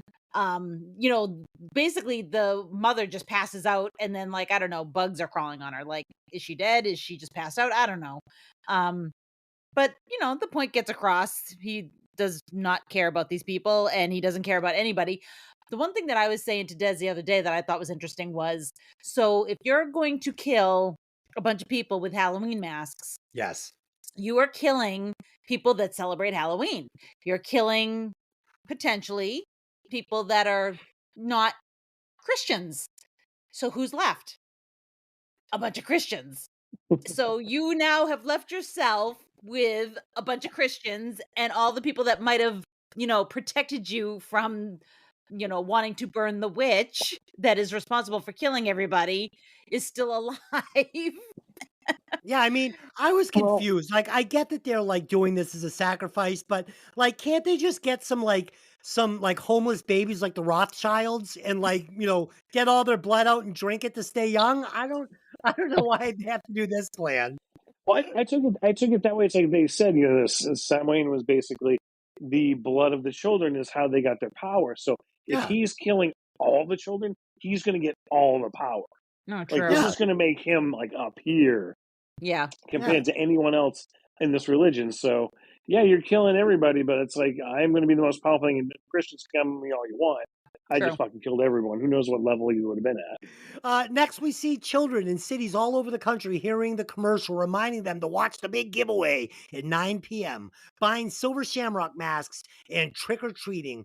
Chalice's own kids are anxious to watch the big giveaway while wearing their masks. In the evening, Teddy is still trying to make sense of the autopsy. Oh, God. And tries to reach Chalice in Santa Maria. Dude, at this point, they're just going to put this poor lady out of her misery. She's been sitting here fucking sifting through these black ashes for 5 days straight. But she gets the same recorded message that Chalice has heard. She tries the chief corner instead, realizing that a lot of the things that she has found in the ashes don't look like car parts, Suddenly, she realizes something. She reaches for the phone once more to call the police, but one of the well-dressed android guards from Silver Shamrock sneaks up behind her and kills her with a fucking power drill. Dude, this was so fucking like not even B movie, C movie murder. I loved it. The black glove, the drill, the side of the head. It's fucking great. Tony, what do you got? No, I dug it. I thought it was. I mean, granted, she's been a waste of a character anyway. So I mean, Waste. I understood her role, but it's like you're right. She literally did nothing but sit there, say the same thing every phone call, and all of a sudden had a revelation that we, the audience, have had for a good half hour into this movie. So it's like your role here was pointless. So let's just kill her. Let's at least get some good gore. But we don't even get that. You Yeah. get no brain penetration at all. Nothing. You're promising me a bone drill, like, and I got nothing. Fuck this. Yeah, and Tony, it took her. She's a lab technician that basically goes over like fucking human shit, right? It's taken her 5 days to realize there was no human being in that car. Like, come on. Yeah. And then she finds like a little spring. She's like, oh, I know what it is. It's fucking it's robots that look exactly like people. Fucking fuck you. Yeah, Fuck it you. was tough. Poor Teddy. She had a tough go of it. I don't know if I just hated her because she has the same name as my father. Okay. Again, the therapy is poking its way through this week really Oh, well. dude. Kids, I want no kids. My dad. Oh, fuck you. Oh, God. At 7:30 p.m., Cochran leaves Chalice tied up in a room in front of a TV playing, oh yeah, John Carpenter's Halloween 1978. So good. To be followed by the big giveaway. Chalice asks him why. Cochran explains that the good reason is that it's all a great joke. But the real reason is he is carrying on an ancient Celtic tradition of ritual sacrifice. Cochran puts on one of his masks over Chalice's head and wishes him a happy Halloween before he leaves. Once he is left, Chalice looks at the clock and sets to working to try to escape. He manages to scoot his chair over towards the TV and kicks the screen in. I thought that was pretty clever. Yes. At least the flashing jack-o'-lantern can't come on now. Using a piece of broken glass from the TV, he cuts the straps that bind him, removing the mask, and flips it over the video camera, watching the room. This room is locked, but Chalice escapes through the ventilation duct, kind of like fucking Die Hard. It's after 8 p.m. now, and time is running out. One of Cochran's co-workers, an android, notices that Chalice is no longer in the room, and they set about looking for him. He has, by this time, escaped to the roof of the building and finds another way back in. He just keeps breaking into this building. It's like, dude, just fucking screw. You hate your kids anyway. He has to play hide and seek with the well-dressed android guards again. Then he finds a phone. Tries it, and it actually works. Cochran had cut off the town's access to outside lines, but not from within the factory itself. He calls his ex-wife and desperately tries to convince her to get rid of the Silver Shamrock masks, but she refuses. She is angry that Chalice has once again broke his promise, this time to pick up the kids on Halloween and take them trick-or-treating. Accusing him of being a drunk and or jealous that the kids like the masks better than the ones Chalice picked up, she tells him to go to hell and hangs up. Go to hell, I hate you. He can't try calling her again or someone because the guards are coming back. I hope that made sense. Okay. Enough. The most realistic scene ever written. Isn't it? Okay. So something I really liked about this that I picked up on. So we had asked questions when we were doing the Fog. Is that the name of that movie? The Mist. The Mist. When we were doing The Mist. So we weren't sure if this was just a local event or if this was happening everywhere in the world or everywhere in the country. I like that they make a point of letting us know this is happening in every town across the country. And I really like these fucking scenes at dusk. Reminded me of E.T., right? When the kids are all out trick-or-treating in these neighborhoods and we get a look at all these different communities. I thought this was really clever. I thought it looked great. I love the fucking, we get another clip from Halloween. So good. Um, so I'm all right. I won't jump ahead, Tony. Oh, So I feel a lot of John Carpenter here. Do you think he had something to do with writing this? Um, I don't think he did. What do you mean as far as the scene of Well, which by one? by The interjecting a different lot of towns? well, no, by interjecting a lot of the Halloween into this, it felt kind of like self-promotion and kind of promoting the Halloween franchise. And I wasn't Oh, sure why someone that had nothing to do with it would be doing that. oh no, he did. Tommy Lee Wallace helped write, and he basically was Michael Myers in the Okay, first okay, movie. So okay, this was his tribute. Plus, Carpenter executive produced this. So I okay. mean, and Deborah Hill produced it, and she's the one who said, "Tommy, why don't you go ahead and take this movie?" And he So his did. So it's fingerprints totally, were on it. His fingerprints oh, were on it. completely, yeah. The one thing that I mean, I completely agree with you. I love these scenes set up. They're shot beautifully. It gives like this is going to be a huge event because it's everywhere in the world. Here's my question as an adult, what I didn't get with the kid. I know that if I watch a movie in Boston at 9 p.m., it's not shown on California yet. And that Yes. Right, movie will actually be shown later. It's not shown at right. the same exact time. Is this commercial going to be shown at the same time across the world? Because that wouldn't happen. Right. Tony.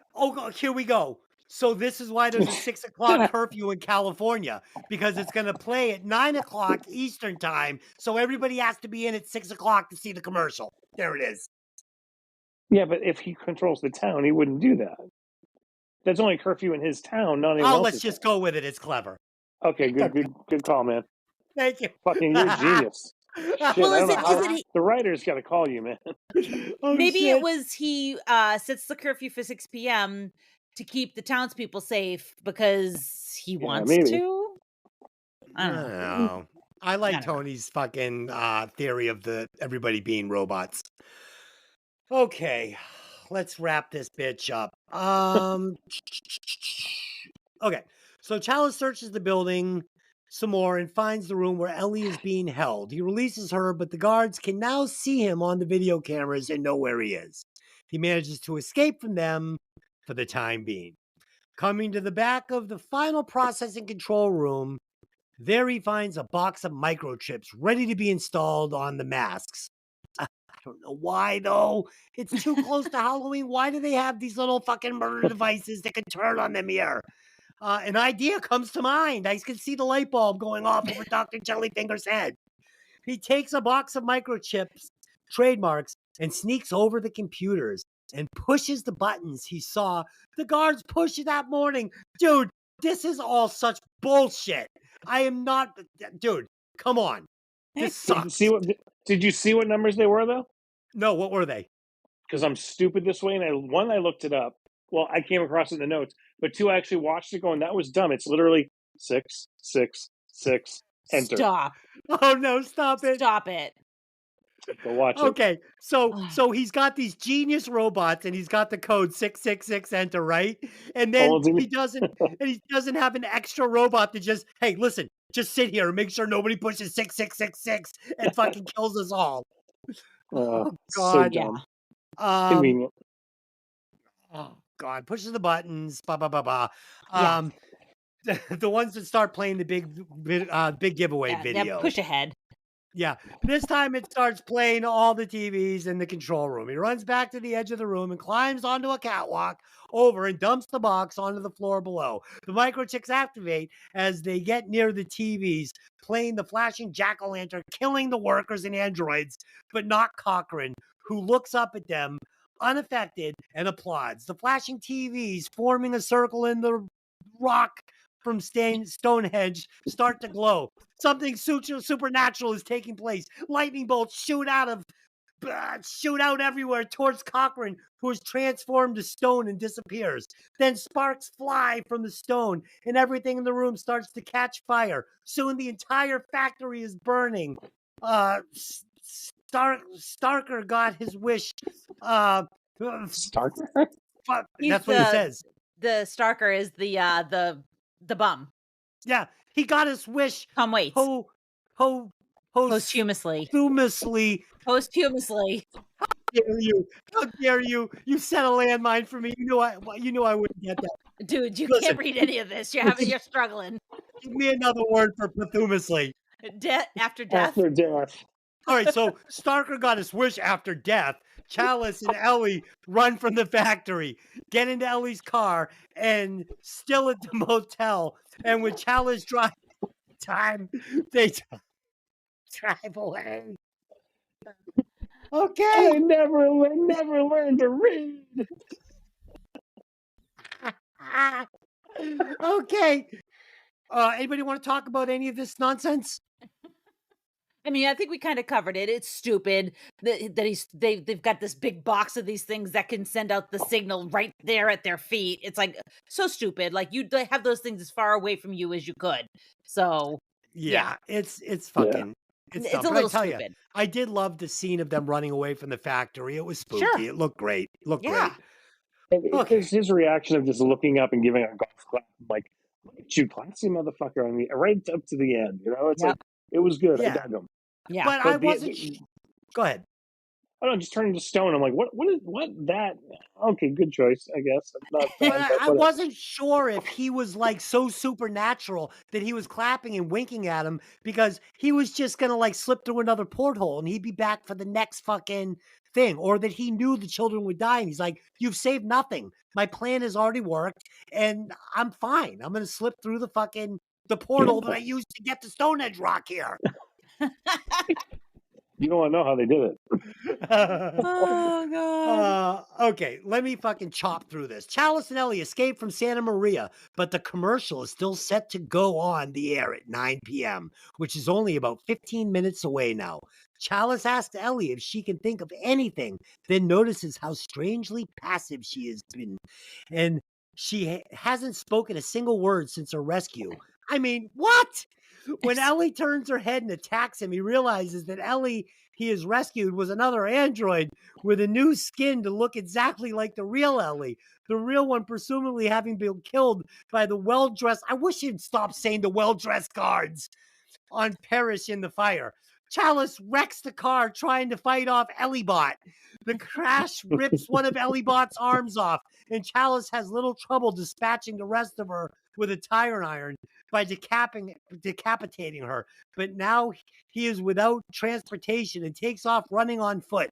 It's about 8:50 p.m. The Ellibot continues to function. So the arm, it reminded me of the elevator scene in fucking Cabin in the Woods. It's Yeah. so good. Panting and desperate to find a phone, he arrives at a gas station. The same one where Harry took refuge 8 days earlier. Holy shit. The attendant, Walter, recognizes Chalice from the hospital. Hi, don't I know you? It's straight up 9 when Chalice pleads with a technician at the TV station over the phone to take the commercial off the air, saying that everyone watching it will die if it's allowed to air. Yeah, that's enough proof. I'm going to call fucking ESPN like, you got to shut off the Patriots game right now or everyone's going to die. Oh, okay, sir. We'll do that right away. Walter looks at him kind of funny as he shouts into the phone. 2 children run inside to watch the commercial on the TV at the gas station. Finally, the technician accedes to Chalice's desperate request, and a technical difficulty sign appears on the TV station. The children switch to another station playing the commercial. It too goes off the air. They switch to a third station. And this time the commercial continues to play. The flashing jack-o'-lantern appears, and Chalice continues to plead with the technician, take it off the air. Chalice becomes even more hysterical, if that's possible, and screams to stop the commercial as the commercial on the third station continues to run. And the movie suddenly ends on this cliffhanger. And now it's time for us to discuss the final scene. So, Tony, there was literally spit everywhere. I wish I could show the fucking my desk. It's amazing. So I am led to believe that this commercial goes out and kills every child in the country. And I didn't remember the end of this movie, and I had been watching it for the first time. Lynn was watching it for the second time with me. I didn't remember from when I was a kid if the plan succeeded. And I was just saying, oh, please, please, please let this succeed. Please, I don't want this to fail. And not because I don't like children, just because it was the right ending. Like, it was the right ending. I wanted this to succeed. I didn't want the happy ending. And I was so excited that they alluded that the commercial made it to the air and the kids got fried. So fucking awesome. Tony, what do you think? Did this commercial make it and kill the masses? Yes, it did. Yeah. I Okay. loved it when I was a kid. I liked it that they left it ambiguous because that's a very John Carpenter thing to do. You get the thing, you get the end of the Yeah. first Halloween, he loves to just leave it on a cliffhanger just to do it. But Yeah. the novelization for this movie came out months before the movie. What most novelizations in the 80s had was the working script. Right. They shot the original ending with him screaming, "Stop it," on the phone, and all of a sudden you hear in the distance and everywhere else children screaming and dying. I love it. The novelization ends with the screams of the children echo throughout the night as they perish. Okay. So it's So, like they cut the ending in the theater, but the novel still went out with the original ending. Tony, So if he this was failed. the Mist, right? Dr. Chalice would have taken a fucking crowbar and killed both of those kids before the commercial. He'd have been like, listen, guys, I'm going to take this crowbar. I'm going to kill both of you kids. I'm going to kill the gas station attendant. And then I'm going to jam it through my jugular because there's no escaping this commercial. And then the technician would have been like, sir, we've got it. We're going to stop the commercial. And that's how we would have heard the movie end. You really hate that Mist ending. I It's really did. genius. I really did. Dylan, talk about the ending of the movie. All right. So this is probably not going to be a popular choice, but I hate I it. wish I wish that he was the robot and she was the real person and she had been at the end of the movie. Ooh, I just Blade think Runner. it Yeah. just would have been different, I would have appreciated it. And I love the final girl and she ended up not being a final girl because she's dead somewhere. So, Well, let me ask this: was she a robot the whole time, sent there to I follow up? actually said that to Yeah. him. I said, was she a robot all along who was because how would he have time to make this really intricate robot, in one day? You know?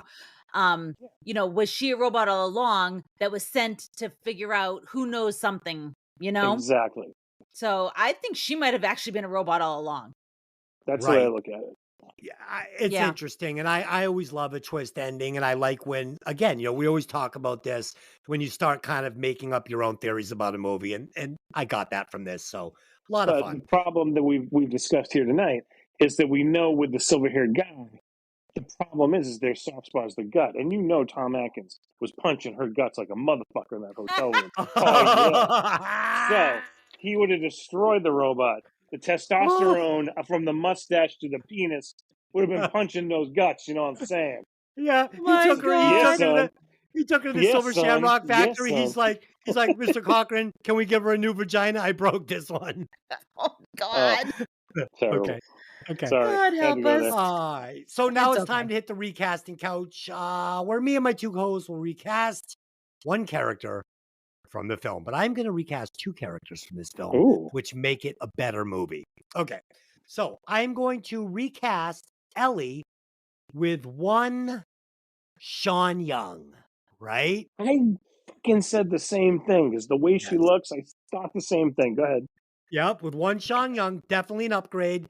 And I would replace one Tom Atkins with one equally sexy, hunky Nick Nolte. Fuck you. That was mine. I fucking fuck you. Yeah. There's no way we can be on the same wavelength with that. No. Yeah. Oh, yeah. This is a better movie. With those two actors, this movie is now elevated to a new height. Seriously, like Nick Nolte was like 48 Hours. He was like, it would have made it a serious investigative drama movie. Yes. Dude, I never focus on your recasting couch as much as I did for this movie because I'm like, who could ever switch with the sexual dynamo Tom Atkins. Like, you can't. So I'm like, all right, who would be a good investigative person? I'm like, at that time, Nick Nolte was a badass. And he Yes. was hard edged, and he had like, you could picture him as being a drunk. You could picture Yeah. him like telling his ex-wife to go fuck herself, being a terrible doctor, and doing the things he did because he's just a drunk. And it would have Totally. brought a great edge to it. I'm sorry to jump all over your ship. It's like, I was so excited to drop that, and you just totally stole my thunder. And can you imagine Nick Nolte fucking Sean Young in that hotel room? Oh, Woo! it would have just, No, it would have been like an angel heart kind of thing. Would be like, it would just been dirty and wrong. my head would have exploded like I was wearing a silver Shamrock mask. Okay. Sorry, Dylan. Go ahead. So Okay. Tony, you can share Nick Nolte with me. That's fine. Yeah, I have to, because that was me. Yeah, I mean, it was kind in my mind, it was kind of obvious. Dylan, what do you got? Well, I had recast Ellie as well because just why not? I picked Jamie Gertz because I thought she was kind of that same kind of girl. But Sean Young's probably a better choice. But I had picked Jamie Gertz. Nice, nice. Wow. I mean, fucking Sean Young and Nick Nolte, they basically look exactly like these actors. They're just the next level up in Hollywood, so it made sense. If you want to go C grade, we bring in what's his name? The crazy Nick Nolte. What's his name? Oh yeah, Busey. Busey. Oh, you got Gary Busey in this movie? It goes to a whole different fucking level. Completely different movie. I love it. Yes. I want that movie. I want that movie. Can you imagine him fucking Sean Young? Holy shit. Two crazies. Okay. Let's do some final thoughts on the rewatch score. So my final thought on this is my favorite Halloween movie out of all of them. And we don't get Michael Myers, which is so awesome, but it's just so clever and it's sci-fi and it's a little more in my genre of movies that I enjoy. I think I like the concept more than the actual movie, but it has cool masks. It has this amazing commercial. It's spooky. It's clever. Like you said, Tony, the concept of killing children on Halloween, it's fucking terrifying. It's awesome. We get, witchcraft. We get Stonehenge. It's super creative. It's fucking awesome. So for me, this is a 3.07 rewatch score. It's definitely above average, but it's not something I'm going to watch over and over. So it's really good. It's really good. I really enjoyed it. Tony, what do you got? Yeah, I mean, I agree. It's a fun movie. It's definitely a dark theme, but it's never given the respect that I feel it deserves as far as that darkness goes. I mean, it's almost glossed over. I mean, the 80s really didn't take it seriously. If it was written today, but like we were saying earlier, it's like A24 wrote a movie. Hey, we have this guy who's going to take Stonehenge and make these masks which are going to kill kids. This would be a whole different level of fucking darkness made these days. And I would love someone to try it and go with it. But for what it was, 1983, 84, Yeah. it was good. And I'll watch it every time it pops on the TV. I'm not pulling it out of the Blu-ray case a lot. So, I mean, I enjoy the hell out of it. Tom Atkins, God among men in our lifetime. Thank God we exist in the same timeline. So, I mean, I'm not going to watch it a lot, unfortunately. So I'm going to give it like a 3.79. Oh, Tony. All right. So if Nick Nolte and Tom Atkins are fucking, who's on top? Nick Nolte, he's stronger. Okay. Because Tom Atkins is kinky enough to be a bottom. I agree with this little mustache, like vagina The mouth. the mustache would go, you know what? I'll take turns. I'm gonna switch. What are you gonna do? I love it. Okay. Nick Nolte is all man. He's just all like this. You don't put anything near Nick Nolte's ass, but things have been near Tom Atkins' ass. I agree. Okay, I agree. go ahead. Let's. So I'm going to split the difference between you guys. I'm going to give it a 3.24. Like I said earlier in the podcast, I loved this movie. I had a ton of fun watching it. The plot is full of holes. It's Swiss cheese, but I don't care. I enjoyed it. I had fun. It's entertaining. If you like 80s horror movies, this is good. And don't just forget that it's a Halloween movie. Like it's its own thing. Enjoy it for what it is. And there's plenty of other movies with Michael Myers in it. You don't need this one to have him too. So that's where Right. I'm at. Okay. All right. Let me add Please it all up. calculate those scores. I am on it.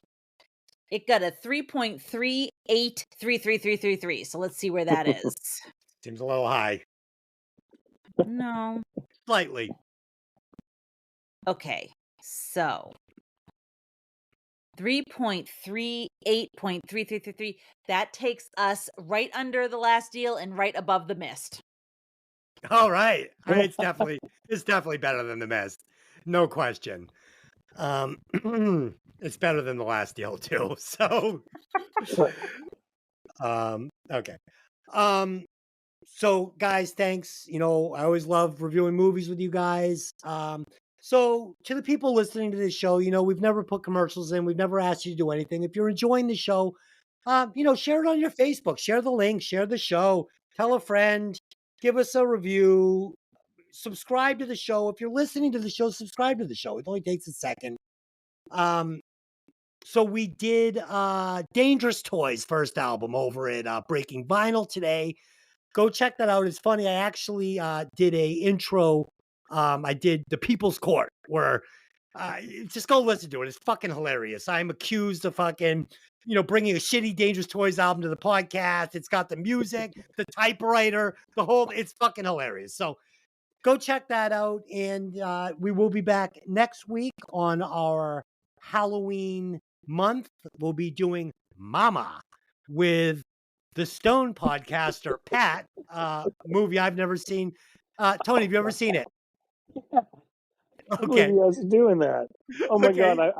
I want to be there just to listen to this live. Oh my God. Is it scary?